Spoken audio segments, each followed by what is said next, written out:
마태복음 16장, 신약성경 마태복음 16장 18절 말씀, 한 절 말씀인데요. 우리 다 같이 한 목소리로 함께 읽도록 하겠습니다. 신약성경 27페이지 마태복음 16장 18절 다 같이 한 목소리로 읽겠습니다. 또 내가 내게 이르노니 너는 베드로라. 내가 이 반석 위에 내 교회를 세우리니 음부의 권세가 이기지 못하리라. 아멘.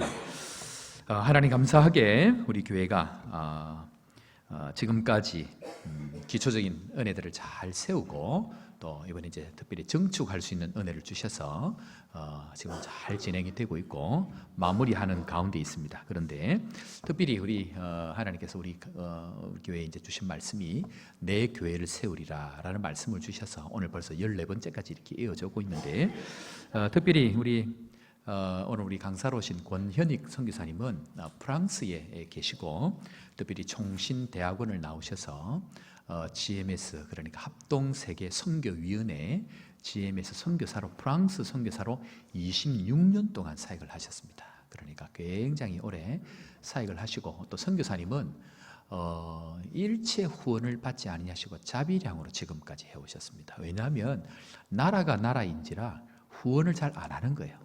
그러니까 정말 이 물가도 높은 곳에서 쪽방 같은 데서 본인이 직접 그렇게 사역을 하시고 또 자비량으로 하시면서 지금까지 우리가 알고 있던 중세교회의 역사 이면에 있는 참교회의 역사들을 찾아다니시는데 오랜 세월을 하시고 제가 오늘 어제 우리 선교사님 이제 책을 이렇게 하나 주셨는데 이 참교회 역사를 찾아내기 위해서 프랑스 이제 종교 개혁 관련돼 있는 우리가 일반적으로 알고 있는 책들 또 자료들 말고 그분들이 인용했던 1차, 2차, 3차의 자료들이 아니고 1차 자료들을 전부 찾아가지고 참 교회의 역사들이 어디서부터 시작이 되어지는데 그걸 다 찾으셔가지고 이번에 이 책을 이렇게 만드셨습니다. 그리고 이제 이 책에 관련되어 있는 부분들을 세미나도 하시고 여기저기 많이 다니시는데 특별히 우리 교회에 오셔서 이 귀한 말씀들을 먼저 나누기 위해서 오늘부터 진행이 되는데 우리 사는 성도 여러분 은혜 많이 받으시길 바랍니다. 오늘 이 말씀은 아무 때나 들을 수 있는 말씀이 아닙니다. 그러니까 오늘 은혜 많이 받으시고 특별하게 참교회의 역사를 세워가시는 이 하나님의 은혜가 우리 가운데 풍성하게 일어나기를 바라며 참교회란이라는 말씀으로 우리 선교사님 말씀 전가하실 때에 큰 은혜 받으시기를 기원하면서 하나님께 영광 또 선교사님 환영하는 마음으로 우리 뜨겁게 박수로 환영하도록 하겠습니다. 네, 그렇게 하시고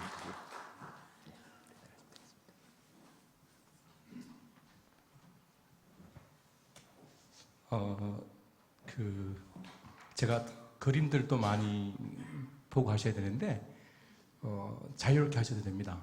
눈이 좋으신 분들은 안 오셔도 되고 이 성가대 속으로 오시면 훨씬 더 가까이에서 보실 수 있습니다. 왜냐하면 그림이 잘 안 보이면 설명도 잘 들을 수 없고 그래서 제가 잠시 기회를 드리겠습니다.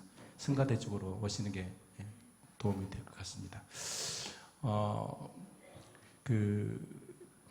우리 서 목사님께서 14번에 걸쳐서 내 교회를 세우리라는 말씀을 이미 다 하셔서 사실은 제가 할 게 없습니다. 제가 할 설교를 이미 다 하셔가지고 그래서 이 5번을 어떻게 메꿀까 지금 걱정입니다.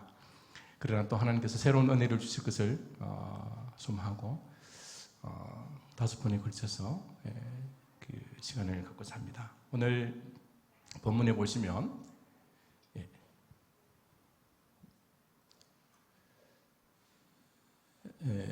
주님께서 이렇게 말씀하십니다. 내가 이 반석 위에 누구의 교회를? 내 교회를 세우리니 무엇이? 음부의 권세가 이기지 못하리라. 이게 주가 중요합니다. 누가? 주께서 누구의 교회를?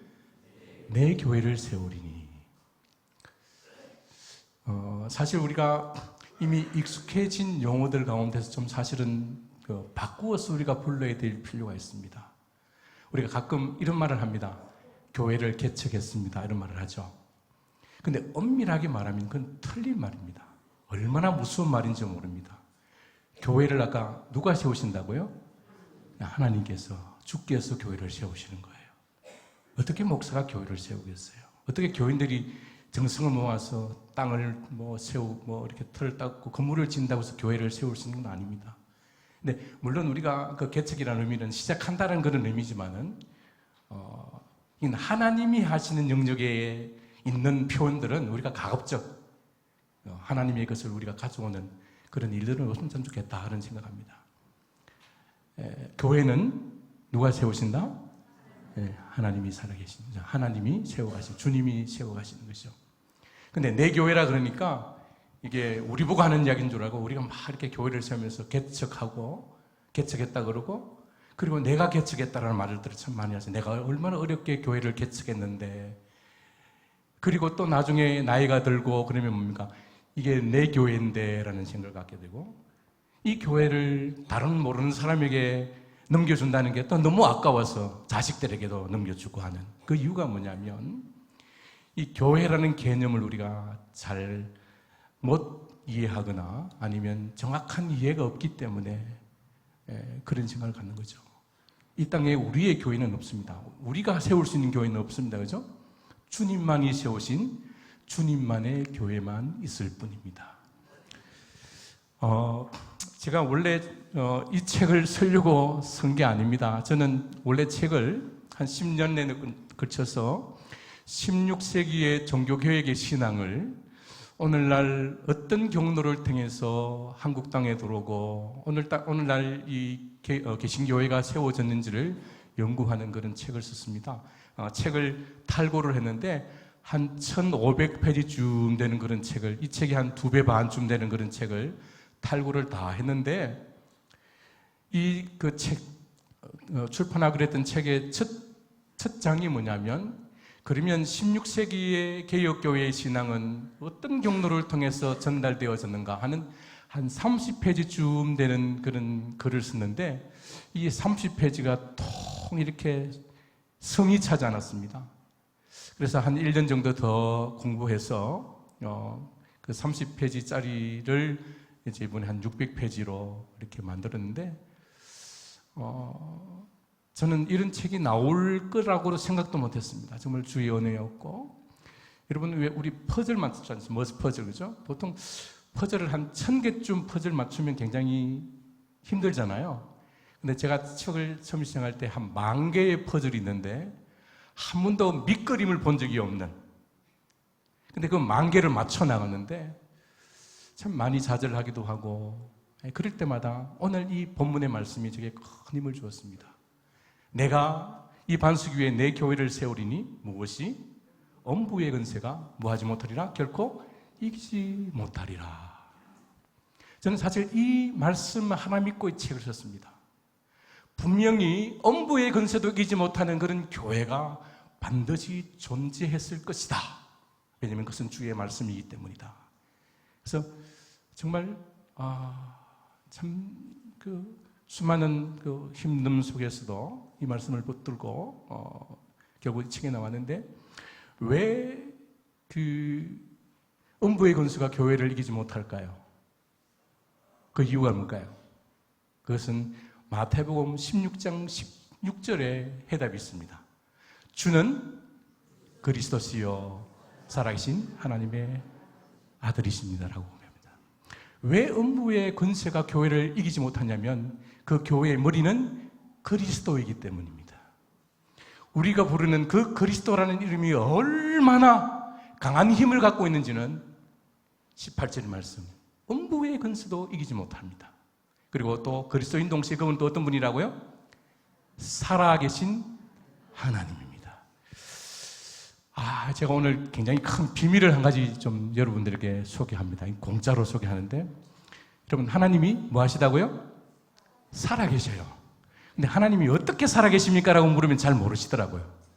하나님이 어떻게 살아계신다고요? 예? 여기 아시는 분 계시는데 어떻게 살아계시다고요? 예, 시퍼렇게 살아계신 게 아니고 시퍼렇게 살아계신 하나님. 하나님 어떻게 살아계시다고요? 3박 4일 시퍼렇게 살아계신 하나님. 그 하나님이 교회를 붙들고 계시기 때문에 그리스도가 자기의 신부라고 말하는 그 교회를 붙들고 사랑하시기 때문에 음부의 권세라도 교회를 결코 이기지 못하리라. 하나님께로부터 나시니가 저를 지키심에 악한 자가 저를 뭐하지도 못한다? 만지지도 못한다. 네.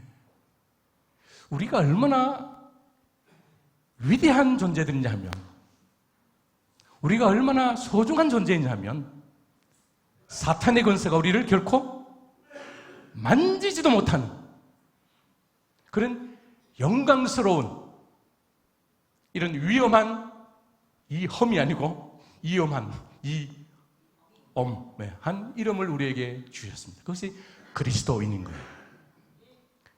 우리가 그리스도 안에 있기만 하면 그 어떤 것도 우리를 뭐하지 못한다? 그래서 여러분, 사탄을 우리가 쫓아낼 때도 사탄아 물러가라 라고 외칠 때도 이게 늘 뒤에 주님이 계신지 안 계신지 확인하고 사탄을 물러가라 그래야 돼요. 주님이 안 계신데 아무 데 가서나 사탄아 그러면 사탄이 확 잡아먹어버려요. 사탄이 우리 때문에 벌벌 떠는 것이 아니라 뭐예요? 우리를 붙들고 계신 그분 때문에. 이 똥개도 자기 집 앞에서는 30점 딸고 들어가잖아요. 뭐 경찰이 오든지 누가 오든지 막 짖다가 주인만 없으면 꼬리를 내리는 것처럼. 그래서 우리가 어디서 짖어야 되는지를, 이 대목을 놓치면 안 됩니다. 늘 내가 주 안에 있는지, 주님이 나와 함께 계신지, 그리고 새 상황에서. 자,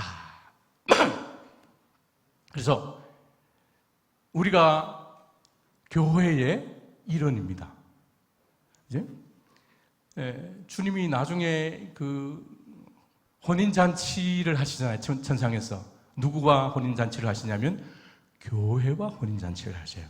우리 개인과 혼인잔치를 하는 게 아니에요. 우리 개인과 혼인잔치 하면 이건 뭐 예수님이 뭐 수억 명의 남편이 되잖아요. 그죠? 자기의 교회와 결혼하시는데, 혼인하시는데 우리가 그 교회의 신부로서, 그 교회의 일원으로서, 대표로, 우리를 대표하는 그것이 교회입니다. 교회. 주님이 자기의 교회를 얼마나 사랑하시는지, 또 그리고 그 교회에 소속된 우리를 얼마나 사랑하시는지, 하나님께서, 주님께서 자기 백성을 사랑하시되 끝까지 사랑하시느니라. 우리는 넘어지고 우리는 서려서도 주님은 우리를 붙드신 그 손을 결코 놓지 않으신 하나님. 우리의 어떤 든든함이나 우리의 어떤 성숙함 때문에 우리가 쓰러지는 것이 아니라 그분이 우리를 붙들고 계시고, 그분이 우리의 심령을 붙들고 계시고, 악으로부터 우리를 떠나게 하시는 그분의 자비로우심과 그분의 긍휼 때문에 우리가 살아간다는 사실들을 우리가 잊지 말아야 되겠습니다. 자, 이제 우리 한번 파워포인트 한번 띄워주시면. 그리고 오늘 서목사님 그 요한일서 5장에 하나님께로 난 자마다 뭐한다? 세상을 이기느니라. 왜냐하면 세상을 이기신 그분이 우리 속에 계신단 말이에요. 주가 내 안에 계시고 내가 주 안에 계시기 때문에, 그 세상을 이기신 그분이 나 안에 계시기 때문에 우리가 세상을 이겨나가는. 그러나 세상이 만만치는 않습니다. 아무나 세상을 이기는 것은 아닙니다. 그러나 하나님께서 이길 만한 그런 믿음들을 주시고 이겨나가게 하시는데, 자, 이제 제가 이 교회사를 선 이유가 뭐냐면, 지금까지 교회사는 교회사를 이해할 때에 사건과 어떤 사람 중심으로서 역사를 이해합니다. 그래서 이것을 제가 점으로서 역사를 이해한다라고 표현을 했습니다. 대부분의 역사가들은 어떻게 역사를 평가하느냐면, 예를 들어 뭐 여러분들 들어보셨을 겁니다. 위클리프, 뭐 아니면 루터, 아니면 후스, 이런 큰 인물들과 아니면 사건 중심으로 이렇게 역사를 이해하다 보니까 자꾸 이 사람들을 영웅화를 하는, 제가 이 발음이 별로 안 좋네요. 저도 경상도, 이 발음이 영웅화. 그리고 앉아있는 우리들은 뭐냐면, 그래, 저 사람도 훌륭하네. 근데 우리는 뭐야? 우리는 그럼 어떻게 살아야 돼? 라는 것들에 대한 어떤 도전들이 없다는 것들이 오늘날 교회사들의 책들의 문제였다는 것들을 제가 파악하기 시작했습니다. 이런 이해를 뭐라 그런다고요? 점으로서 역사를 이해하는. 그래서 저 훌륭한 분이 계셨네? 그렇구나? 그랬구나? 뭐 우리가 이수신 장군의 이야기를 듣지, 우리 나라를 지키셨네? 뭐 참 고마운 분이네? 그냥 이렇게 잊어버리고 또 뭐 종교회 주간 되면 또 한 번씩 이렇게 기억하는 그런 인물로 우리가 생각하는데, 이렇게 우리가 교회를 이해하다 보니까 뭐냐면 뭐 이렇게 초대교회에서 그 다음에 4세기를 뛰어넘고 그 다음에 12세기를 뛰어넘고 16세기를 뛰어넘어도 마치 그 중간에 교회가 없었던 것처럼 그냥 어떤 사건으로서만 역사를 이해하는, 그래서 제가 이것을 새로운 역사를 이해하는 방법을 제가 제시하는데, 그것이 뭐냐면 뭐라고요? 가톨릭 교회라는 관점에서. 어떤 관점에서요? 가톨릭 교회라는 관점에서. 아니, 가톨릭 교회는 천주교회인데 왜 가톨릭 관점에서 역사를 새롭게 이해하자라고 이해하느냐, 이렇게 생각할 수 있습니다. 근데 우리가 가톨릭이라는 단어를 잘못 알고 있기 때문이에요. 자, 가톨릭은 뭐냐면 오늘 우리 사도신경을 고백할 때에 성령을 믿사오며 거룩한 공회와 성도가 서로 다른 것과 죄를 몸이다 자는 것을 믿사오니, 우리가 매주마다 거룩한 공회를 믿사오니라고 고백하는데, 이 거룩한 공회가 무슨 뜻인지를 정확히 모르는 분들이 많이 있는 것 같아요. 이 거룩한 공회는 좀 영어로 말하면 Holy Catholic Church입니다. 우리가 매주 고백하는 거룩한 공회는 영어로 Holy Catholic Church예요. 그리고 또는 보편적 교회를 믿사오며 라고도 또 고백하는 교회들도 있습니다. 우주적인 교회를 믿사오며 라고 말하는데, 제가 캐톨릭이라는 의미가 무엇인지를 제가 설명드리겠습니다. 아담이 하나님으로부터 여자의 후손을 통해서 구원받을 것을 약속받습니다. 그래서 저는 아담이 분명히 그 약속에 따라서 구원에 동참했다고 저는 그렇게 생각합니다. 그리고 구원이 언제 끝나느냐 하면 예수님이 이 땅에 재림하실 때, 재림하신과 동시에 뭐예요? 구원의 문도 닫히죠. 그래서 아담으로부터 예수님께서 재림하시는 그 안에 모든 구원받은 백성들, 동일한 은혜로 구원받은 백성들, 또 동일한 주와 동일한 세례를 받고 동일한 믿음을 갖고 있는 모든 구원받은 백성들을 캐톨릭 처치라고 말하는 거예요. 근데 우리가 로마 교회를 향해서 캐톨릭 처치라고 말하는 순간 우리는 어떤 사람이 되는 거예요? 우리는 구원받기를 열심히 사모하는데 구원에 이르지 못하는. 그래서 우리가 이 캐톨릭이라는 단어를 함부로 써야 될까요, 말아야 될까요? 이 단어를 로마 교회에 갖다 바쳐야 될까요, 말할까요? 바치면 안 돼요. 누가 캐톨릭이다? 우리가 캐톨릭이다. 예. 제가 이번에는 강의를 못합니다만 또 다음번에 또 기회가 된다면 거짓 교회가 무엇인지, 로마 교회가 무엇인지 제가 또 한번 언젠가 강의할 수 있는 그런 기회가 왔으면 좋겠습니다만은, 거룩한 공회라는 말이 다른 말로 캐톨릭 교회라는 말입니다. 그래서 우리가 반드시 명심해야 될 것이 우리가 캐톨릭 교회다. 그래서 이 아담으로부터 주님께서 재림하시어 오실 때까지 그 모든 사람들이 우리가 예배할 때 하나님 우리에게 임하여 주옵소서라고 우리가 뭐 이렇게 기도할 수도 있는데, 사실은 더 정확하게 말하면 우리가 천상으로 올라가는 거예요. 하나님의 존전 앞에서 예배를 드리는 거예요. 그래서 우리가 예배 드릴 때는 아담도 아브라함도, 여러분 못 보셨어요? 예배 드릴 때마다 쭉 앉아 계시는 거예요. 그래서 천상에서 우리 모두가 함께 예배 드리는 그 예배가 캐톨릭 처치예요. 이것을 거룩한 공회다, 또는 캐톨릭 교회다, 아니면 히브리서 나온 것처럼 하늘의 장자들의 모임이다, 이렇게 말합니다.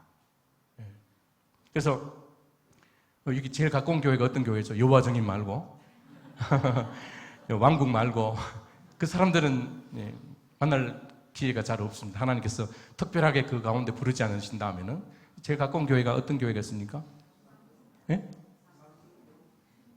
네, 무슨 교회? 예. 하나님의 교회는 좀 위험합니다. 예. 그 사람들은 좀 다릅니다. 어쨌든 간에, 그러니까 그분들과 함께 다 우리가 뭐예요? 천상에 올라가서 하나로서 예배 드리는 거예요. 그래서 야, 너 그 교회는 잘해라, 우리 교회 간섭하지 마라, 이 말은 틀린 말이에요. 우리가 어떤 지리적 이치 때문에 또 어떤 개인의 어떤 성향 때문에 다른 그 지상의 교회에서 예배드리고 있지만 우리가 다 뭐예요? 하늘의 하나의 백성이에요. 왜냐하면 우리가 캐톨릭 처치의 회원들이기 때문에. 그래서 우리가 옆에 있는 교회를 향해서 기도해야 되는 이유가 뭐냐면 하나의 교회예요. 예?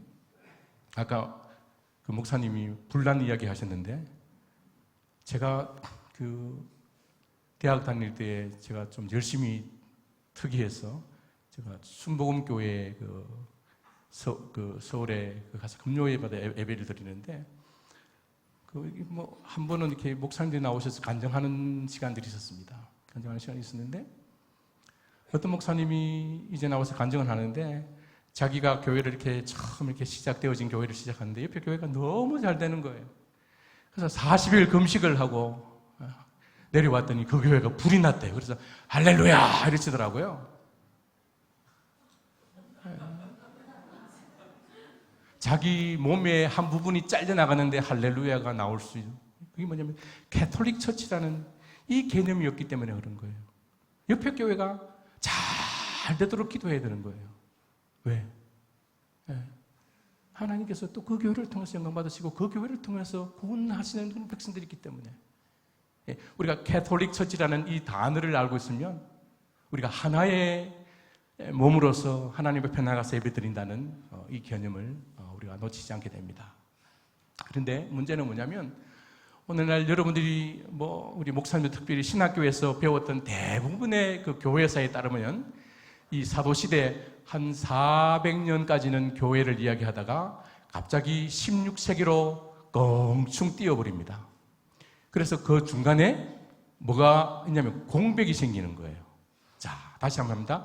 캐톨릭 교회는 어느 시대든지 주님께서 구원으로 초대하시는 주의 백성들이 있고, 여러분 교회의 주인이 누구시죠? 예수 그리스도시잖아요. 예수 그리스도가 아니 계신 적이 있어요, 없어요? 없어요. 그러면 그의 교회도 아니 있은 적이 없어야 되는 거예요. 그렇죠? 그러니까 어떤 세기를 잘라 놓아도 교회는 항상 존재해야 돼요. 그래야만이 그 교회를 통해서 구원의 역사가 일어나는 거예요. 그리고 그 교회를 통해서 하나님이 예배 받으시고 어떤 세기를 잘라 놓아도 단 몇 초라도 교회가 없으면 안 되는 거예요. 그런데 안타까운 것은 뭐냐면 한 400년부터 1500년까지 우리 교회가 없다고 가르쳐요. 그래서 저는 이 사실에 큰 마음에 그 분노가 일어났어요. 정말 우리의 교회가 없었을까? 근데 이런 그림의 문제점은 뭐냐면 교회는 사도들의 터 위에 세워지잖아요. 그죠? 근데 사도들의 터 위에 세워지는데 공난이 생기면 사도교회와 루터 시대의 16세기 종교교회과는 뭐예요? 연결이 없는 거예요. 그래서 그 해결책이 뭐냐면 그 중간에 여기다 뭘 집어넣느냐 하면 거짓 교회인 로마 캐톨릭 교회를 집어넣어요. 그래서 우리는 로마 캐톨릭 교회를 통해서 사도교회와 연결되어 있다 이렇게 다 우리가 배워왔어요. 근데 중요한 것은 여러분 거짓은 참을 낳을 수 있을까요? 없을까요? 빛은 어둠을 발할 수 있을까요? 없을까요? 죽음은 생명을 낳을 수 있을까요? 없을까요? 없어요.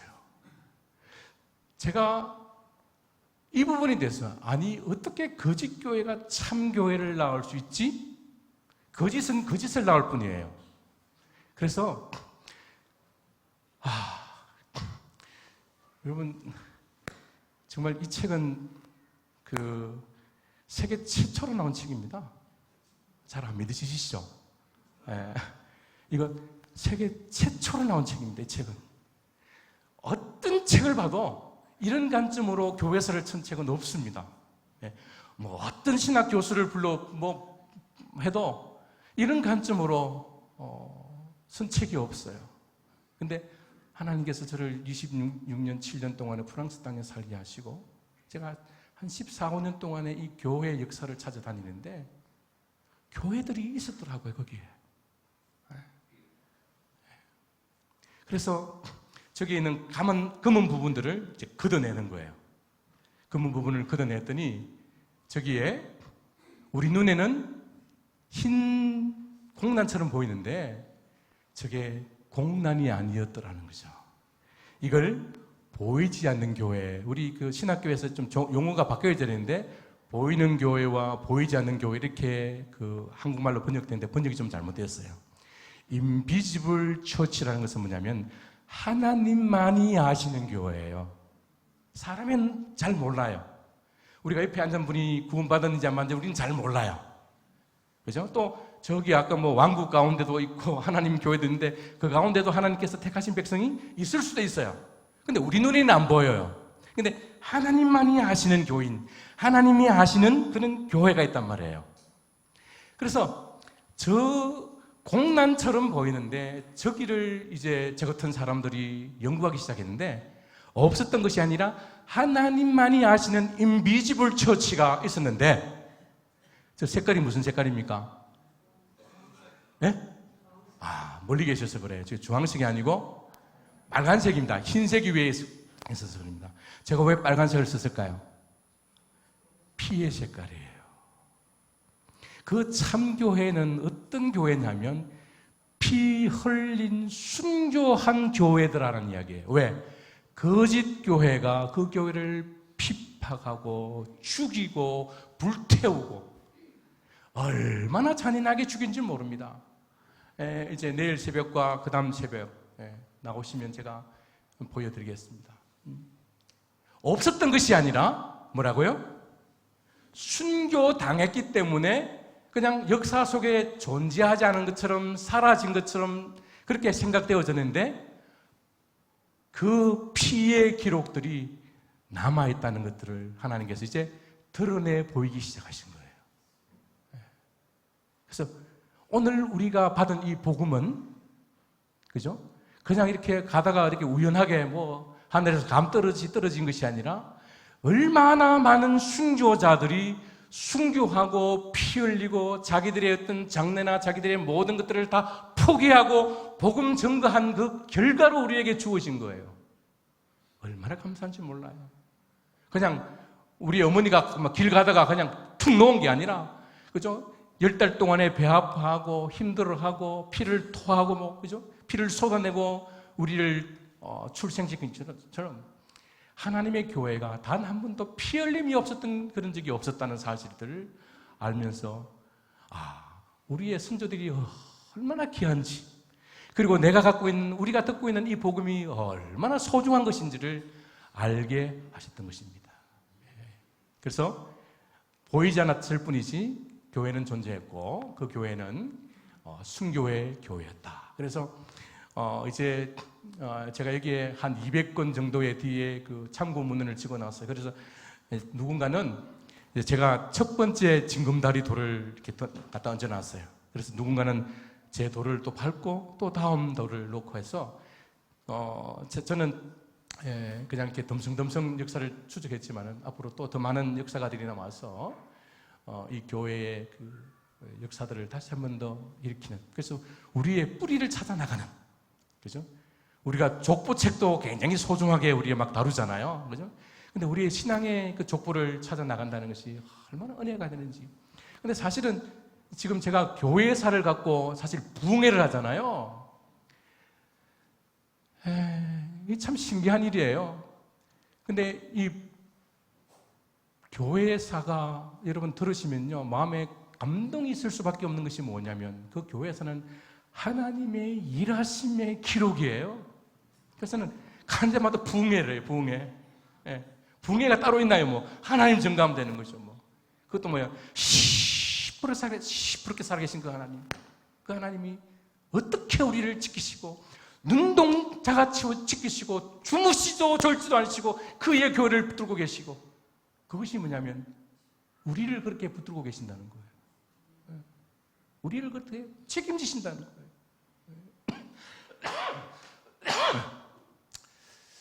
자, 제가 가끔 그 목사님들에게 이제 이런 질문을 합니다. 목사님, 죄송합니다만 어떤 교회에서 목회를 하고 계십니까? 이렇게 물으면 목사님들이 이렇게 대답합니다. 저는 조그만 교회에서 목회하고 있습니다. 이렇게 말합니다. 여러분, 이 땅에 조그만 교회가 있습니까? 없습니까?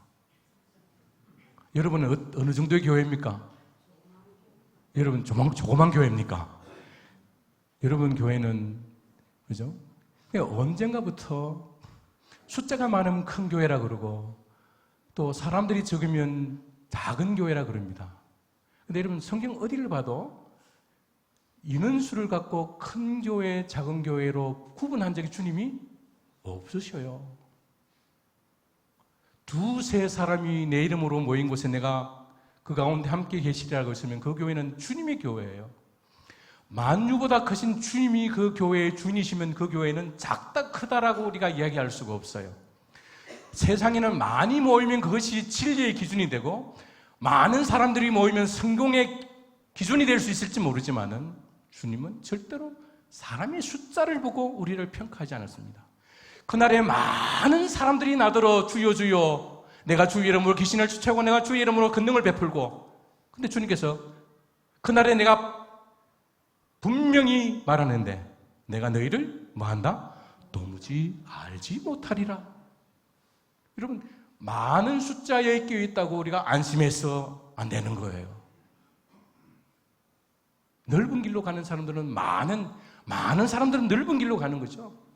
근데 주님이 가신 길은 좁은 길이에요. 그것은 생명의 길이기 때문이에요.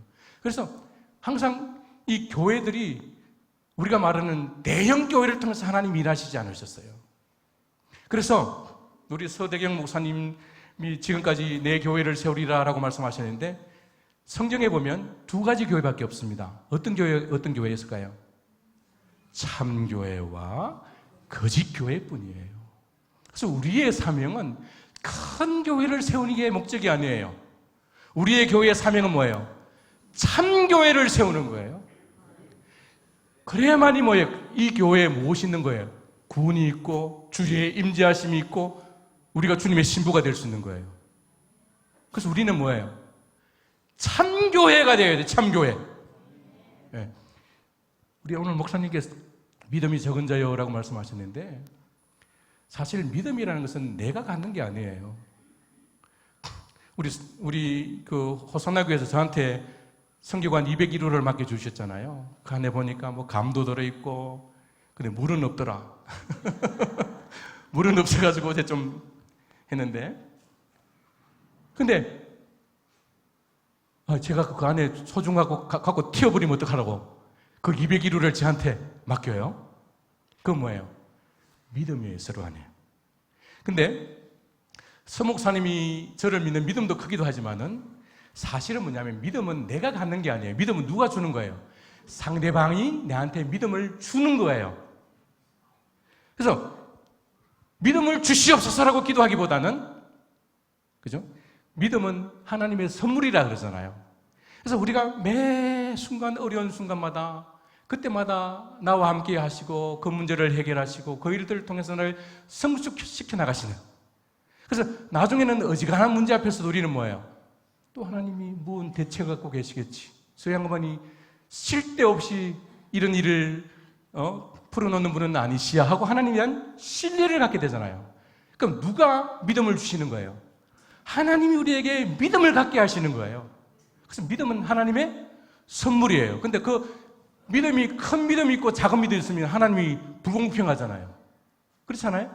하나님이 모두에게 동일한 믿음을 주시는 것이 장로님 성함이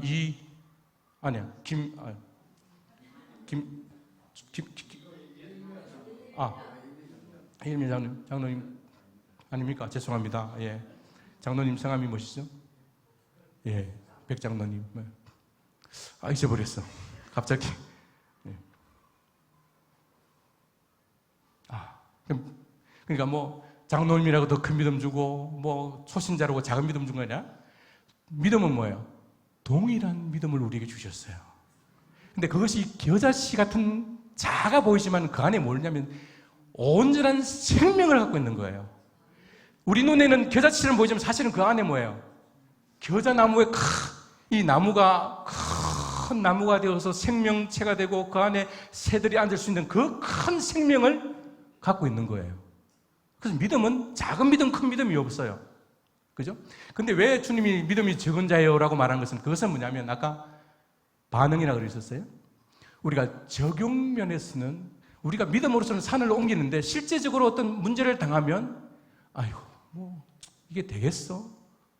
그렇게 생각 여기는 그러니까 우리 편에서의 어떤 태도에 관해서 주님께서 믿음이 적은 자요라고 말씀하시는 것이 주님이 우리에게 주신 그 믿음 자체가 작은 게 아니란 말이에요. 아시겠습니까? 우리가 그 주신 믿음을 내가 그것을 실체로 여기고 그것을 적용하지 못하는 내 쪽에 어떤 적용에 있었어.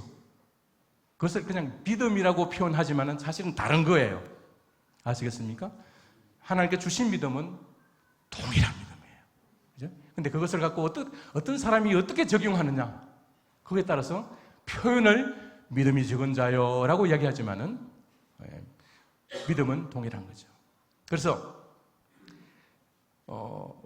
믿음도 큰 믿음이 없고 작은 믿음이 없는 것처럼 교회도 큰 교회, 작은 교회가 없습니다. 아시겠습니까? 그래서 여러분 이게 서울에 있는 큰 대형 교회에 비하면 우리는 작은 교회라고 그러지만 또 주변에 있는 교회에 비하면 우리는 큰 교회라고 이렇게 어깨에 힘주면 안 되는 거예요. 예? 그러는 순간에 하나님 기뻐하지 않으시는 거예요. 자, 근데 그럼 참교회가 무엇이냐? 궁금하잖아요. 그래서 오늘은 제목이 참교회라 아니에요. 참교회는 우리 생각은 이렇게 거룩하고 이 목사님이 가운데 막 금색이 들어가고 아니면 성찬할 때 금색알이 들어가고 그게 참교회가 아니에요. 우리의 열심히 들어가는 건 참교회가 아니에요. 참교회는 뭐냐면 여기에 마틴 루터 시대 때 좋은 그림 하나가 제 눈에 보였습니다. 그래서 제 책에 넣었는데 여러분 보시기에 왼쪽에 있는 교회가 참교회입니다. 그리고 오른쪽에 있는 교회가 거짓교회입니다. 그 중앙에 뭐가 있습니까? 기둥이 하나 있습니다. 대리석이에요. 이건 뭐냐면 거짓교회가 참교회가 될 수 없다는 거예요. 악인의 무리가 뭐예요? 하나님의 거룩한 백성 속에 들어올 수 없다는 거예요. 그리고 참교회가 거짓교회가 될 수가 없어요. 그래서 우리가 가끔 이제 교회가 타락했어 이런 말씀은 안 돼요. 교회는 타락하지 않습니다. 단지 이 땅에 있는 우리 그 공동체 일원들이 타락할 뿐이에요. 교회는 타락하지 않습니다. 하나님의 교회는 타락하지 않습니다.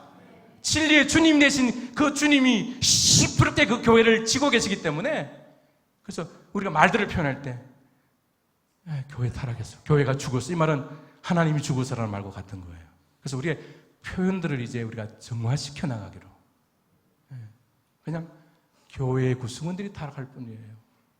교회의 목사, 장로 이런 분들이 그냥 생각을 다른 데 품었기 때문에 그래서 우리 눈에는 타락한 것처럼 보이지만 그런 하나님은 유유하게 어떤 시대에도 불구하고 바알에게 무릎 꿇지 않은 7천의 사람을 통해서 당신의 교회를 계속 이어가시는 거예요. 하나님은 70만, 700만을 필요로 하지 않습니다. 하나님은 7천의 사람이면 충분하게 그 시대를 변화시키고 세상을 감당치 못하는 이 사람들을 통해서 구원의 복음을 선포하게 하시는 거예요. 자, 그런데 이 참교회의 가장 큰 특징은 뭐냐면 여러분 강대상이 보이죠? 그죠? 이 마틴 루터 목사님이에요. 강대상이 있습니다. 이쪽에도 강대상이 있습니다. 참교회의 특징은 강대상에 뭐가 있습니까? 성경이 있습니다. 참교회의 특징은 뭐냐면 주의 진리의 말씀이 선포되어지는 교회가 참교회입니다. 주의 말씀 말고 요사이 보면 막 이상한 것들 자꾸 한 게 금리빨로 바뀌고 날개 치고 이상한 근데 다 주의 말씀만이 선포되어져야 돼요. 이 주의 말씀이 얼마나 능력이 있는지를 모르기 때문에 자꾸 다른 걸 자꾸 갖고 올라 그래요. 이 주의 말씀이 얼마나 놀라운 능력을 갖고 있는지 제가 보여주는데 말씀드리는데 근데 중요한 건 뭐냐면 이 말씀에 누가 계십니까? 성령 하나님께서 계셔야 되는 거예요. 말씀을 지 마음대로 해석하면 안 돼요. 성령께서 말씀하시는 대로. 그리고 이 목사의 중요한 역할은 뭐냐면 자꾸 우리는 설교를 잘하는 목사, 설교를 못하는 목사 이렇게 구분하는데 별로 이렇게 저는 탐탁지 않아요. 하나님 말씀을 잘 풀어 해석하는 사람. 근데 요사이는 자꾸 박사님들을 데려오잖아요. 박사님들이 오면 신앙이 믿음이 좋다고 생각하시는데 여러분 박사님들이 공부하느라고 언제 제대로 뭐 기도해 봤겠습니까? 언제 목회 봤겠습니까? 서 목사님 박사 없죠? 저도 없습니다. 네, 없어서 하는 이야기예요. 예. 하신 분들 욕하는 게 아니라 하나님은 제가 다음에도 보여드립니다만은 하나님은 박사를 통해서 일하지 않으셔요. 하나님을 절대 신뢰하는 사람, 주의 말씀을 라면으로 받아들이는 사람, 그런 사람을 통해서 역사하시는 거예요. 근데 한국 교회가 왜 이렇게 어지러운 줄 아세요? 언젠가부터 교회들이 박사 모시고 오는 그런 교회되었어요. 아, 이 교회는 그렇지 않죠, 기준이. 백장로님. 예. 예?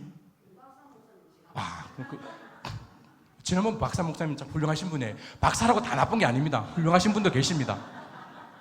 아, 큰일 날 뻔했네. 오해하지 마세요. 박사 가운데도 정말 신실하게 주님을 믿고 하는 분들이 계셔요. 예. 근데 박사 이전에 뭐예요? 이 목사님의 믿음을 봐야 되는 거죠.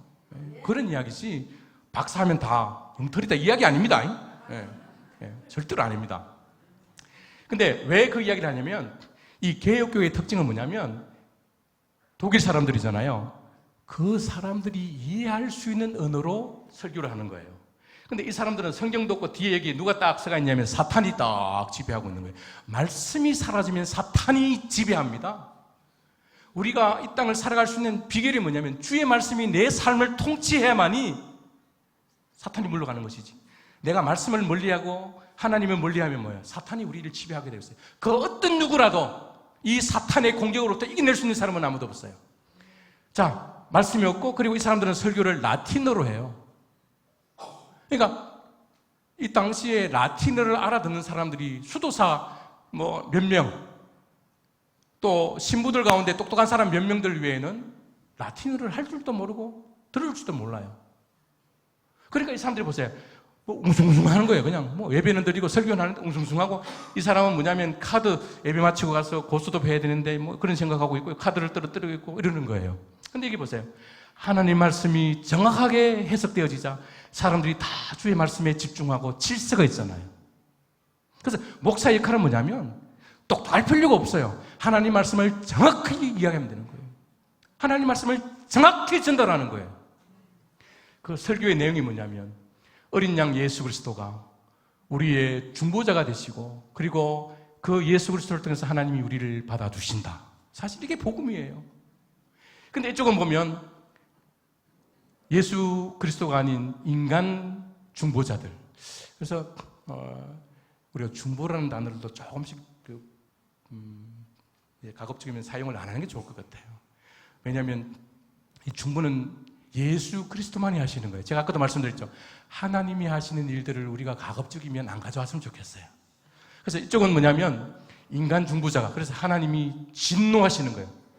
번개를 바라시는 거예요. 자, 그런데 이쪽은 색깔이 어떤 색깔이에요? 우리는 이걸 하늘색이라 그래요. 근데 이쪽 색깔은 어떤 색깔이에요? 이쪽은 풍요를 상징하는 초록 색깔이에요. 자, 이쪽에 있는 사람들은 하늘나라를 추구하는 사람이에요. 먼저 그의 나라와 그의 의를 구하라. 그리하면 이 모든 것을 내게 더하시리라. 그런데 우리는 먼저 그의 나라와 그의 의를 구하는 목적이 뭐냐면 더하여 주시라는 것 때문에 우리의 크게 관심을 갖고 있으면 안 돼요. 그죠?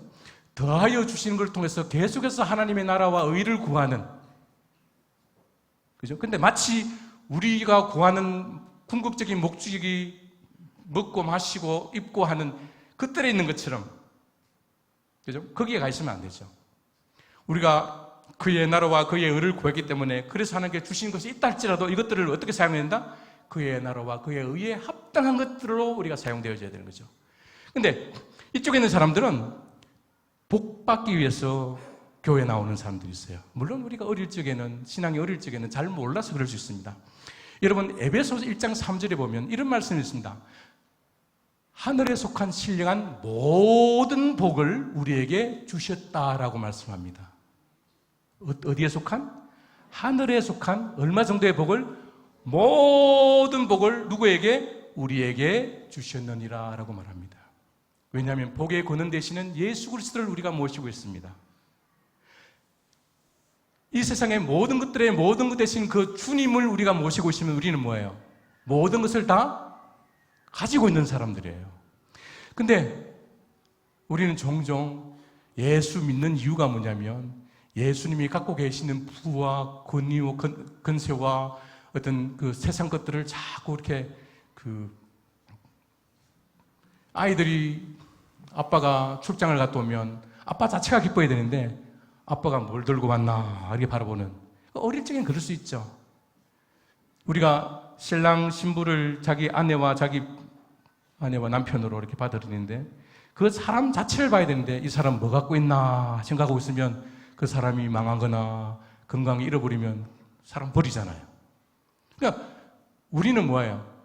주님 때문에, 그래서 빈들이나 빈궁이나 거리나 내 주 예수 모신 곳이 하늘나라.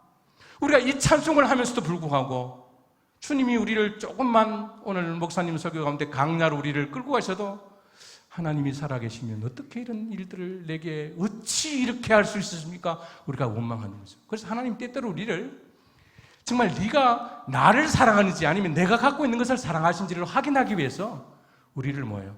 강야의 길을 걷게 하셔요.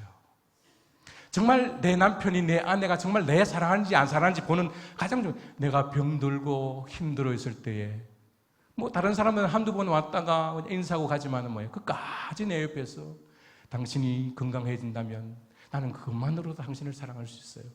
그러시잖아요. 하나님이 끊임없이 우리에게, 하나님께서 강나로 그들을 낮추시는 이유가 뭐예요? 사람이 떡으로만 사는 것이 아니고 뭐예요? 하나님의 말씀으로 산다는 그 현장들을 경험하게 하기 위해서. 그래서 여러분, 고난이 있으세요? 아마 여러분 제만큼 고난을 경험하신 분이 없을 거예요. 한번 있으면 나와보세요. 저는 프랑스에서 27년의 세월 가운데 하나님께서 저한테, 그죠? 이 세상적으로 하나도 주신 게 없어요.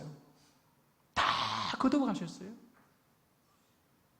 얼마나 고통스러운, 어떨 때는 정말 바게트 하나 들고 그걸 갖고 이틀씩 3일씩. 근데 그때마다 사람이 떡으로만 사는 것이 아니요, 사람이 떡으로만 사는 것이 아니요, 하나님 빵이잖아요. 하나님의 말씀으로 산다는 것들을 경험하게 하시는 거예요. 그래서 제가 언젠가부터, 제가 수요일 저녁에도 말씀을 드리겠습니다만 하루를 사는 법들을 배웠어요. 여러분 성경에 보면 하루에 일용할 양식을 주신다고 말하시지 한 달을 주시거나 1년을 주신다고 말하신 적이 없어요. 하루를 사는 법들을 배우기 시작했어요. 근데 그 하루가, 그 하루에 베푸신 주의 은혜가 얼마나 새로운지. 여러분 우유도 한 달치를 주면요 한 일주일 지나면 다 썩어요. 근데 매날마다 배달되는 그 신선한 영의 양식을 주시는 그 하나님을 경험하게 하시는. 그래서 여러분 하루를 살아가는 법들을 배우십시오. 여호와는 나의 목자시니 내게 부족함이 없으리로다. 근데 왜 부족하세요? 그건 내가 그렇게 생각하는 거예요. 어린 아이들이, 애기들이 그냥 엄마 아빠 자체만 있으면 되는 거예요.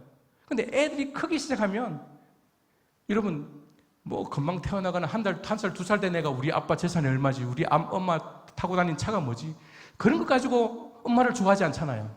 그냥 엄마 그 자체, 우리가 제발 좀 그랬으면 좋겠어요. 하나님 그 자체로, 정말 그분 자체로 내가 즐거워할 수 있고. 근데 철이 들면 비교하기 시작하잖아요. 우리 아빠는 월급이 얼마지? 저 아빠는 월급이 얼마인데? 저 엄마는 어느 대학을 나왔는데? 우리 엄마는 안 그랬네? 이게 철이 드는 게 아니고 이게 사악해지는 거죠. 못돼지는 거죠.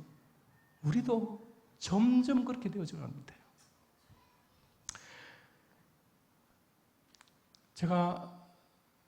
우리 아이가 프랑스의 변호사입니다. 제가 이리 봬도 아들이 변호사인 아버지입니다. 그래서 사람들이 제가 잘 산다고 생각하는데, 그래서 제가 처음에 저도 잠깐 그런 생각했어요. 우리 애가 그 연봉이 한 2억쯤 됩니다. 지금 한 2억 5천쯤 됩니다. 32살인데 많이 받죠. 야, 이 아이가 11주만 줘도 와. 근데 하나님께서 그것도 거두가게 하셨어요. 지금까지 네가 나를 신뢰하고 나만 바라보고 살았는데 이제 네 아들 바라보고 살래. 그런 마음을 주셨어요. 여러분, 산을 타는 사람들 있잖아요. 이 산을 타는 사람들이 이렇게 떨어져 죽을 때요, 소리를 안 지른대요. 왜냐하면 그 소리에 놀라서 옆에 사람들이 같이 떨어질 수 있기 때문에. 근데 제가 언젠가 그 설교를 듣고 내가 아무리 힘들어도 내가 사람들 앞에서 힘들다는 소리 내가 안겠다. 내가 아무리 굶어 죽어도 내 동생들한테 야, 오빠한테 좀 성교비 보내라 소리 안겠다. 왜? 하나님이 나를 보내실 때 이유가 있고 그분이 보내실 때는 뭐예요? 심부름값도 보내시는 거예요. 차비도 주시는 거예요. 그렇지 않아요? 야, 심부름 하는데 돈은 네가 알아서 벌어라. 아르바이트해서 갔다가 심부름해라. 그러지 않는단 말이죠. 그 세월을 26년쯤 지나고 나니까 이제는 뭐 어제 한쯤 와도 그냥 야, 하나님 또 뭐 어디 하시려나 하고 기대가 되는. 그냥 제가 제 자랑을 하는 것이 아니라, 그죠? 그게 참 믿음이에요. 하나님만을 신뢰하는 거예요. 그래서 사도 바울은 빌립보서 4장에서 뭐라 그럽니까? 4장이죠. 5장은 없고, 내가 적신에 차기도 하고, 또 뭐예요? 내가 빈궁에 차기도 배고픔도 있고, 내가 풍부함에서도 뭐예요? 내게 능력 주신 안에서 내가 모든 것을 할 수 있다는 것은 뭐냐면, 어떤 상황 속에서도 나는 상황 때문에 흔들리지 않는 능력 대신 그 주님을 신뢰하고 나는 승리하는 삶을 살 수 있습니다. 왜냐하면 주님이 세상을 이기셨기 때문입니다. 그 믿음을 갖기를 원하시는 거예요. 그래서 우리는 더 이상 받을 복이 없어요. 그러면 이 땅에 주시는 것들은 뭐냐? 그거는 우리의 사명을 위해서 주신 거예요. 우리 아이가 변호사잖아요. 그래서 많은 분들이 하나님께서 선교사님을 축복하셨어요 라고 말하는데, 저는 그런 말을 들을 때마다 굉장히 두렵습니다. 그게 축복이 될 수 있고 저주가 될 수 있는 거죠. 왜냐하면 이 아이가 너무너무 가난하게 선교사의 아들로 컸기 때문에 돈을 보고 이제 사람들을 무시하기 시작하고, 얘가 거기서는 변호사를 그냥 변호사로 부르지 않아요. 마스터로 불러요. 선생님이라고 불러요. 나이든 덜든 뭐 전부 다 와서 그냥 선생님 그러잖아요. 그래서 이 아이가 만약 변호사라는 위치에서 겸손하지 않고 교만하고 돈을 추구하면 나중에 하나님 앞에 심판받는 거죠. 근데 하나님께 주신 그것을 겸손하게 잘 감당하고, 그리고 그걸 통해서 하나님 나라를 드러내면 하나님이 기뻐하시는 거죠. 그래서 우리가 돈이 있다 없다 이거는 뭐냐면 미션이 다른 거예요. 여러분, 인물을 주는데 똑같은 인물을 주면 재미가 없잖아요. 그래서 어떤 사람은 어려운 인물을 주기도 하고 어떤 사람은 쉬운 인물을 주기도 하고, 그죠? 그래서 여러분, 돈이 있다 없다 우리가 이것 때문에 흔들릴 필요가 없어요. 그것은 하나님께서 허락하셔야만이, 어떤 뜻이 계셔서 심부름하기 위해서 우리에게 맡기신 거예요. 만약에 그것이 내 수고와 내 어떤 사업수단으로 내가 얻었다라고 생각하는 순간에 뭐냐면 하나님은 우리 곁에 계시지 않는 거예요. 하나님으로부터 우리가 받지 않는 것, 그 어떤 것도 없어요. 그것이 질병이든 그것이 가정의 아픔이든 그 어떤 것도 하나님으로부터 오지 않는 것이 있다 없다? 없어요. 지긋지긋한 여러분의 남편, 아내, 자식들, 그것도 뭐예요? 하나님이 그 일들을 통해서 하시려는 뜻이기 때문에 우리에게 맡기신 거예요. 그 일들을 여러분 감사하십시오. 항상 기뻐하십시오. 그 일들을 통해서 일하실 그 하나님, 누구도 감당치 못할 그 일들을 내게 맡기신 그 하나님, 이 일들을 통해서 내 가정이 변화되어지고 내 남편과 내 아내가 주님을 알아가고 천국 백성으로 살아갈 수 있다면 하나님, 나는 모든 것을 잃는다 할지라도 감사할 뿐입니다. 이런 우리의 인생을 해석해내는 역사의 눈이 있어야 되는 거죠. 우리는 더 이상 받을 복이 없습니다. 그냥 하나님 저에게 일을 맡겨주십시오. 그냥 복 주십시오. 라고 이야기하는 것은 하나님 제게 더 큰 사명을 주십시오. 그런 의미에서 이야기죠. 그러나 돈이, 그냥 직장이, 명예가 우리의 복은 아닙니다. 사명일 뿐입니다. 그죠?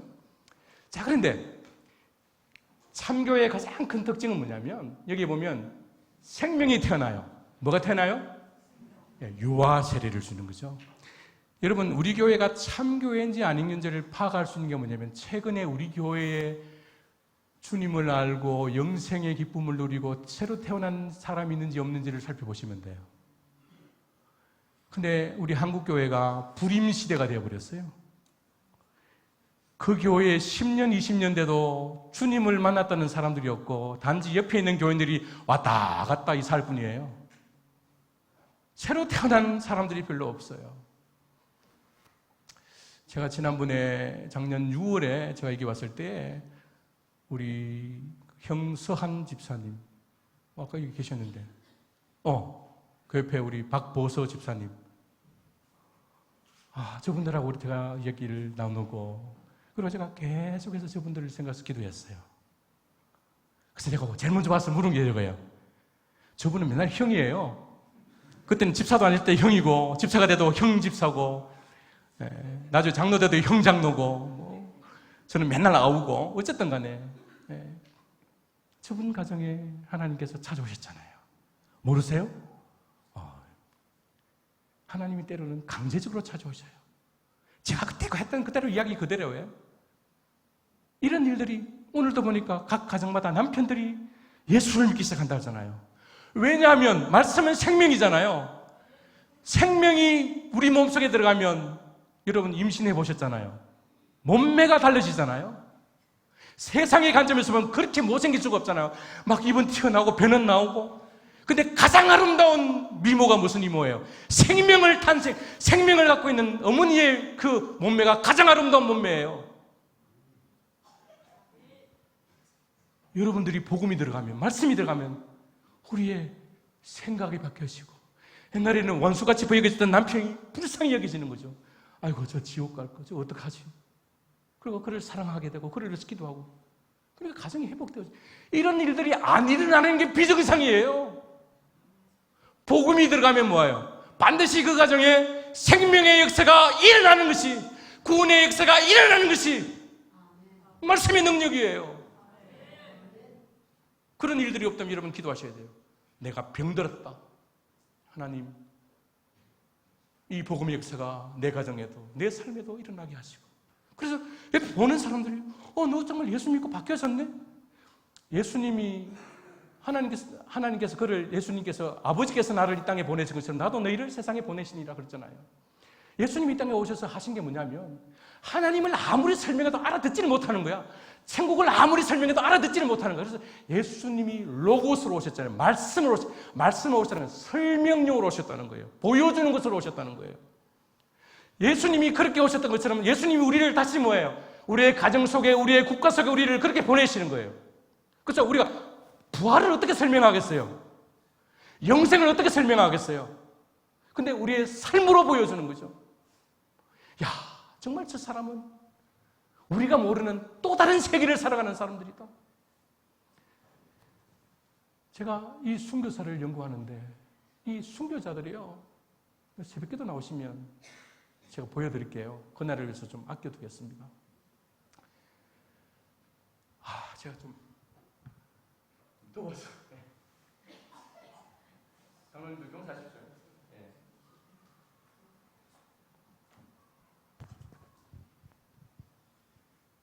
근데 이분들이, 여러분, 그 로마 시대 때의 그 순교는 순교도 아니에요. 얼마나 잔혹하게 죽이는지 몰라요. 이거는 뭐냐면, 거짓 교회가 이 생명을 얼마나 싫어하는지, 이 말씀을 얼마나 싫어하는지. 왜냐하면 그냥 두면 자기들의 정체가 드러나잖아요. 그래서 어쨌든 간에 이 말씀을 갖고 있는 사람들을 죽이는데 얼마나 잔혹하게 죽이는지 몰라요. 근데 특별히 프랑스에 있는 그 개혁교회 신자들을 위그노라 그러는데, 이 사람들이 여러분 불태워 죽일 때요, 그냥 뭐 지금 IS처럼 그냥 휘발유 뿌려가지고 훅 불태워주는 것이 아니라 3박 4일 동안 불태워주게 해요. 촛불 몇 개 켜놓고 사람을 그냥, 그죠? 근데 참 놀라운 건 뭐냐면 주께서 순교의 은혜를 주시면요, 그게 고통스럽지 않은가 봐요. 근데 그들이 죽어가면서 뭐라고 이야기했냐면 예수 그리스도만이 우리의 구세주입니다. 예수 그리스도만이 우리의 중보자 되시고 그를 통해서만 구원을 받을 수 있습니다 라고 외치고 죽는 거예요. 근데 아니 이 불태워 죽이면 막 사람들이 막 살려달라 그러고 막 이래야 될 거 아니에요. 그게 나중에는 혀를 잘라버려요. 혀를. 그러면서 혀가 잘려서 피가 없어서 막 그냥 온몸을 들고 예수가 하고 이렇게 죽어가는 거예요. 근데 분명히 실패자인 것처럼 보이고 사형자의 죽음처럼 보이는데 하나님께서 은혜를 주시면요, 그걸 보는 사람들이 감동을 받는 거예요. 이 사람들이 그냥 뭐 이렇게 뭐 무식하고 그런 사람들 아니에요. 자기의 영역에서 최고의 위치에 있었던 사람들이에요. 다른 사람들은 그 자리에 올라가고 싶어서 한장인 그런 세상 속에서 그 최고의 자리를 복음 때문에 포기하는 거예요. 그래서 사람들이 충격을 받는 거죠. 아니, 우리가 가장 영광스럽게 여기는 저것들을 왜 저들은 포기할 수 있지? 왜 저들은 저렇게 망하고도 저들은 저렇게 기쁘지? 그래서 이 사람들이 도전을 받고, 그래서 그들이 믿고 있는 하나님에서 관심을 갖게 돼요. 항상 복음은요, 우리가 잘 될 때 되는 것이 아니라 우리가 고난 속에 있을 때, 우리가 힘들 때 그 일들을 통해서 하나님께서 복음의 역사를 이루시는 거예요. 그래서 여러분 너무 형통한 것을 위해서 기도하지 마십시오. 하나님, 내가 형통할 때도 교만하지 않게 하시고, 그리고 내가 가장 힘들 그때에도 내가 하나님의 살아계심을 보여줄 수 있는, 하나님, 내가 없는 것 때문에, 내가 아픈 것 때문에, 내가 부족한 것 때문에 내가 하나님이여 마치 세상을 다 잃은 사람처럼 내가 살지 않게 해주십시오. 여호와는 나의 목자시니 내게 부족함이 없으리로다. 이걸 선포하며 내가 살게 해주십시오. 이게 참 믿음이에요. 있을 때나 없을 때나 내가 주님만 함께 하신다. 주님, 아무리 내게 다 주신다 할지라도 주님 떠나가 버리시면 나는 모든 것을 잃은 사람입니다. 내가 모든 것을 잃어도 내가 주님만 모시고 있다면, 주님만 잃지 않는다면, 그래서 시편의 기자는 하나님이여 당신의 얼굴을 내게서 돌리지 마옵소서. 그래서 참교회는 말씀이 선포되어지는 교회고, 그 교회는 어떤 일이 생긴다? 생명이 태어나는 교회예요. 생명이 태어나는 교회예요. 근데 참 감사한 거는요, 제가 가는 교회마다 이런 교회예요. 제가 이번에 40일 있으면서 제가 강의를 16번 강의합니다. 16번 강의하는데, 저는 서목사님하고 지난번에 와가지고 목사님 꼭 책 나오면 저 꼭 오고 싶죠 그랬는데, 저는 서목사님한테 연락을 안 합니다. 제 원칙이 뭐냐면 부르는 교회만 제가 간다. 왜냐면 제가 서목사님 저 왔습니다, 저 한번 강의시켜 주십시오 하면, 첫째는 뭐냐면 부르는 사람을 기쁘게 해야 돼요. 그렇잖아요. 그래 다음에 또 부를 거 아니에요. 근데 저분이 날 불렀기 때문에 내가 어떤 이야기를 하고 가도, 내가 말씀 안에서 어떤 이야기를 가도 부담이 안 되는 거죠. 뭐 저분이 다음에 부르든지 말든지 뭐 관심도 없고, 또 하나님 필요하시면 또 교회를 세우시고, 무슨 이야기하다 또 제가 제 자랑처럼 이야기해버리는 것도 잊어버렸어요. 그래서 제가 지난주에도 상해 연합교회를 갔다 왔는데, 거기에 구역장들이 3분의 1이 최근에 예수 믿고 구원받은 사람들이에요. 그 교회에 지금은 좀 중국이 어려졌는데 한 3,000명 정도 모였던 그런 교회잖아요. 참교회, 말씀이 선포되어지는 교회는 어떤 역사가 일어난다? 새롭게 생명이 태어지는 역사가 일어나는 거예요. 오늘도 보니까 막 아기들 안고 온 엄마들이 굉장히 많더라고요. 그리고 막 할아버지, 할머니, 그리고 막 그러는데, 여러분, 교회가 최고 관심 가져야 될 거면 집에서도 마찬가지예요. 누가 최고 관심이 가요? 금방 태어난 아이들. 할아버지들 그냥 넋을 잃고 그냥 쳐다보잖아요.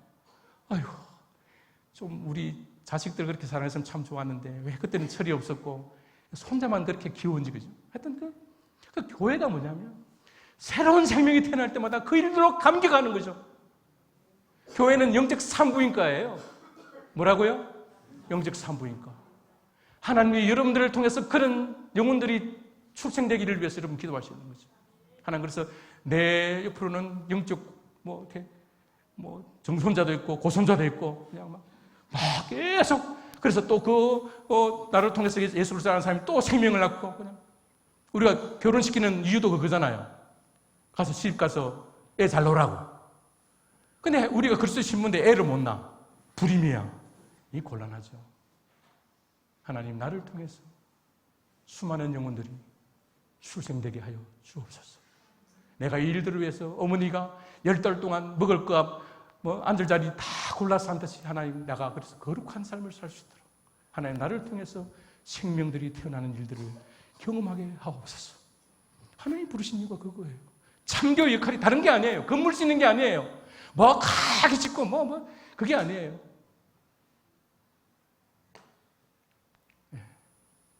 근데 이쪽 거짓교회의 특징은 뭐냐면 죽은 사람들 그리고 이 사람들은요 맨날 뼈다구를 믿어요. 뼈다구.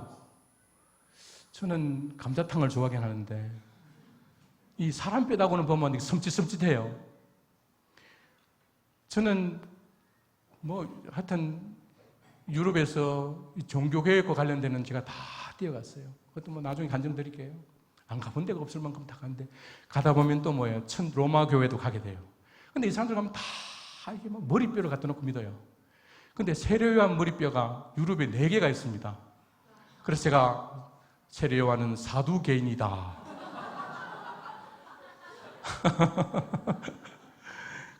그때 얼마 전에 또 프랑스에 또 하나 발견됐어요. 로마 천주교회는요, 이렇게 유명한 사람이 죽을 때쯤 되면요, 이 칼을 들고 딱 기다리고 있어요. 죽으면 심장을 우려내고 온몸을 다 난도질해서 전 세계에 보내야지 그게 이제 그 성지가 되는 거예요. 그래서 여러분 성인이 아니라 성도가 되신 것을 감사하셔야 되는 거예요. 사실은 세인트나 성도나 똑같은 말이에요. 그런데 그 사람들은 성인이라고 그러고 우리는 성도라 그래요. 성도로 우리를 부르신 하나님. 성인이었으면 칼 뻔했어요. 이 몸이 죽고 100번 고쳐 뭐예요? 덕시라도 있고 없고 하여튼 그렇게 될 뻔했어요. 하여튼 완전히 그냥 우리를 난도질해서. 그래서 이렇게 뼈를 믿고 있어요. 뼈. 아프리카 종교도 아니고 지금도 매일 밤 8시 되면요 루르드라는 프랑스에 가면요 파티마도 마찬가지고 매일마다 성모 마리아 데리고 다니면서 라우라테 마리아. 이게 뭐냐면 원래는 영광 삼위 영광하면서 성부 성자 성령이죠. 그게 마리아를 예배하고 있어요. 그래서 제가 다음번에 또 기회 되면 천주교회는 사위일체를 믿고 있어요. 천주라고 할 때 그 천주가 우리는 하나님을 정되죠. 그게 마리아예요. 마리아. 목사님 다음번 또 부르세요. 또 부르시면 오겠습니다. 신중하고. 자, 그래서 참교회의 특징은 뭐다? 말씀이 선포되어지고 그리고 뭐예요? 천중들이 말씀을 듣고 그리고 뭐예요? 새 생명이 태어나는 생명의 종교고 그리고 어디에 사는 백성들이다? 하늘의 사악한 하늘의 시민권을 갖고 사는 이쪽은 뭐예요? 다 죽은 사람들 다 그죠? 땅의 것들을 추구하고 사라질 것들을 추구하는 이것이 참교회와 거짓교회의 특징이다. 그래서 맨날 예수 믿으면 복 받는다 이런 이야기가 아니에요. 그죠? 정말 예수 그리스도를 통해서 우리가 얼마나 하늘의 복을 갖고 있고 우리가 갖고 있는 이 복이 세상이 주는 복과 다른지를 보여주는 복음이 선포되어지고. 근데 그래서 그 참교의 첫 번째 특징이 뭐냐면 말씀이 바로 선포되어져야 돼요. 두 번째는 뭐냐면 성례가 바로 선포되어져야 돼요. 근데 이제 나중에 1560년경 되면 벨직 신경에 들어오면 하나가 더 추가되어지는데 뭐냐면 건징입니다. 뭐죠? 권징. 왜냐하면 권징은 잘못했을 때 바르게 잡는 거예요. 근데 언젠가부터 교회가 권징이 사라져 버렸어요. 그래서 여러분 성경에다 나오잖아요. 사생아는 권징이 없어요. 우리도 내 아들이기 때문에 우리가 매를 들기도 하잖아요. 꾸중도 하잖아요. 교회도 마찬가지예요. 당회에서 권징을 한다는 것은 뭐냐면 여러분들이 미워서가 아니라 여러분들은 뭐예요? 바르게 세워지는 거죠. 그래야만이 교회가 뭐예요? 바르게 세워지는 거예요. 바른 교회. 그래서 바른 복음, 바른 성례, 바른 권징. 요새는 치리하면 옆에 교회 가버리잖아요. 예. 그래도 불구하고 교회는 바르게 건정해야 되는 거죠. 왜냐하면 진짜 사랑하기 때문에. 그죠? 자, 우리는 지금까지 초대교회로부터 초대교회가 시간이 지나면서 교회가 타락하고 중세의 암흑 시대를 경험하게 되고, 그리고 루터가 16세기 때 종교교회를 통해서 그래서 참교회가 태어나고, 그러나 거짓교회는 계속해서 거짓교회가 됐다. 우리는 지금까지 이렇게 배웠어요. 그죠? 근데 이게 뭐다? 틀렸다는 거죠. 이 그림은, 이 도표는 틀렸다. 예. 바로 도표는 뭐냐면, 참교회는 언제부터? 사도 시대부터 계속해서 존재했다는 거죠. 그리고 교회, 거짓교회도 초대교회로부터 계속되어지는데, 초대교회의 한 모퉁이에 조금 갖고 있는데, 크기는 어디가 더 큽니까? 거짓교회가 훨씬 더 커요.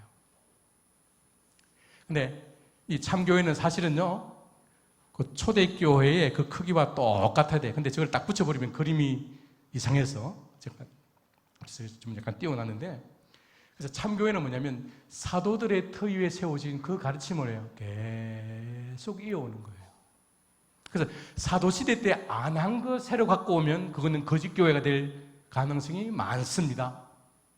그래서 이 교회사 공부가 필요한 이유가 뭐냐면, 우리의 선조들이 어떤 신앙을 갖고 어떻게 해왔는지를 계속해서, 그래서 우리가 교리를 공부하고 신앙 고백서를 공부해야 될 이유가 뭐냐면, 우리의 앞선 시대의 선조들이 어떤 신앙을 갖고 있었는지를. 그래서 크기가 똑같아야 돼요. 더 커져도 안 돼요. 작아도 안 돼요. 자, 제 책 제목이 16세기 종교개혁 이전이라고 했습니다. 16세기 종교개혁이라고 말하는 것은, 제가 왜 특별히 16세기라는 이름을 붙였냐면, 우리는 종교개혁 그러면 16세기 때만 있은 것으로 생각해요. 근데 종교개혁은 4세기, 5세기, 6세기, 7세기, 8세기, 10세기, 11세기, 21세기도 종교개혁은 계속 일어나고 있어요. 근데 16세기의 종교개혁은요, 그 전에 12세기나 13세기나 14세기 종교개혁자들의 그 가르침의 결과물로 태어났어요. 그래서 루트는 하늘에서 뚝 떨어진 것이 아니라 그 이전의 개혁자들의 헌신과 수고가 있었다는 이야기죠. 근데 우리는 이걸 모르니까 우리는 종교개혁 500년 이런 말을 쓰는데, 우리가 그냥 익숙한 표현이기 때문에 이제 좀 고쳐야 될 것이 뭐냐면, 루터 종교개혁 500주년이라고 말해야 돼요. 아니면 어떤 도시의 바젤의 종교개혁 500주년 이런 말은 가능하지만은, 그냥 종교개혁 500주년이라고 말하는 순간에 어떤 문제가 생기냐면, 우리는 500년 전에 우리는 뭐예요? 존재하지 않은 교회가 되는 거예요. 그리고 우리가 존재하지 않은 교회는 뭐냐면 이단이에요. 아시겠습니까? 사도들의 가르침과 무관한 교회는 이단 교회예요. 그래서 이제 우리는 종교개혁 500주년이라는 표현보다는 루터 종교개혁 500주년 이런 표현이 옳겠죠. 자, 그런데 제가 부제목에 보면 잘 안 보이시죠?